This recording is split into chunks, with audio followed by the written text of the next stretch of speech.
आइए देखते हैं इस होली के माध्यम से आजकल जो YouTube पर ये सवाल जवाबों का महासंग्राम चल रहा है, तो हम भी एक छोटी सी कहानी लेके चल रहे हैं।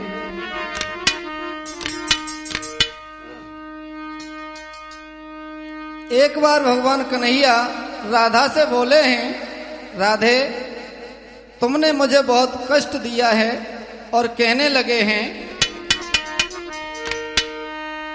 अरे कन्हैया हो बोले दुख पाई कन्हैया, कन्हैया हो बोले दुख पाई कन्हैया, कन्हैया हो बोले दुख पाए कन्हैया, कन्हैया हो बोले दुख पाए कन्हैया,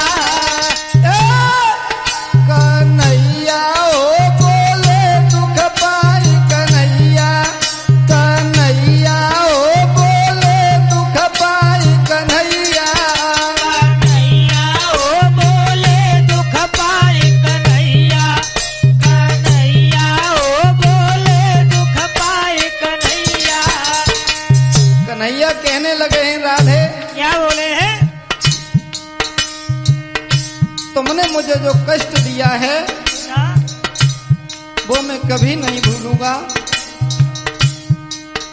अरे तू है मुझ में, मैं हूँ तुझ में, तू ही जान मेरी राधे।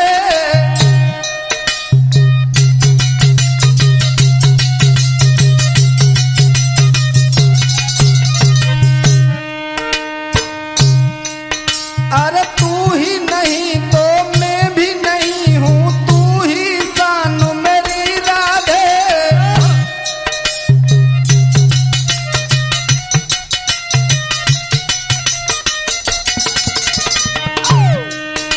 राधे ये दुनिया जानती है मैं तुझ में हूँ, तू मुझ में है। तेरे बिना मैं नहीं हूँ, मेरे बिना तू नहीं है, लेकिन मेरी राधारी तुमने दुख दो मोई भारी, मेरी राधारी तुमने दुख दो मोई भारी। अब डमाडोल भई दैया हो दुख पाई नहीं कन्हैया, कन्हैया हो बोले दुख पाई कन्हैया, कन्हैया हो बोले दुख पाए कन्हैया, कन्हैया हो बोले दुख पाए कन्हैया, कन्हैया हो बोले दुख पाई कन्हैया, कन्हैया हो बोले दुख पाई कन्हैया। कन्हैया हो बोले दुख पाए कन्हैया, कन्हैया हो बोले दुख पाए कन्हैया। भैया सुदीप और बोले हैं, कन्हैया राधे मेरी एक बात और सुनो। अरे कोई कहे श्यामा, कोई किशोरी, कोई ब्रजभान दुलारी है।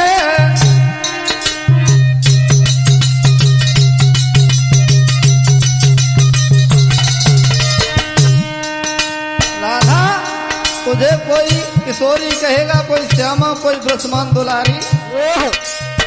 और बोले हैं, अरे कोई कहे श्यामा, कोई किशोरी, कोई ब्रजभान दुलारी है।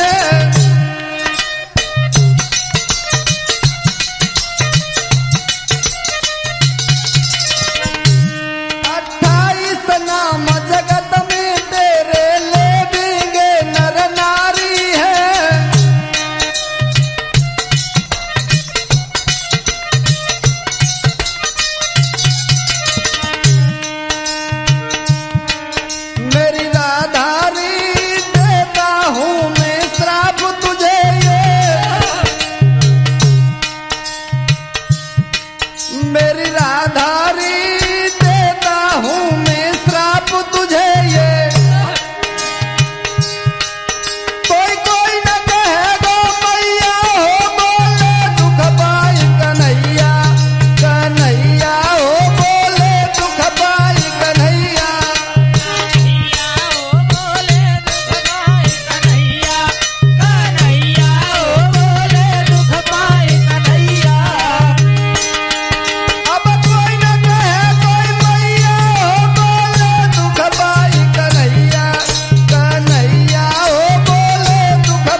कि तुझे कोई संसार में मां नहीं कहेगा।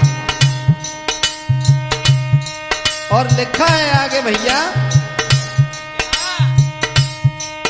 अरे कौन सा पाप करो राधा ने, क्यों मोहन ने श्राप दिया।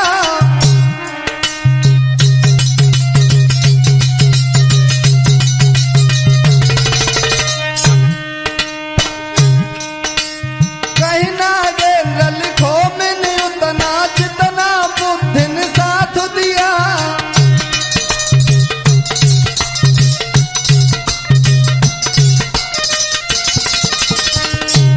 भैया इस दुनिया में बहुत बहुत विद्वान हैं, मैं तो एक छोटा सा गायक हूँ, ज्यादा ज्ञानी तो नहीं हूँ। जैसा मेरे मन में आया वैसा मैंने लिख दिया है। अरे कौन सा पाप करो राधा ने,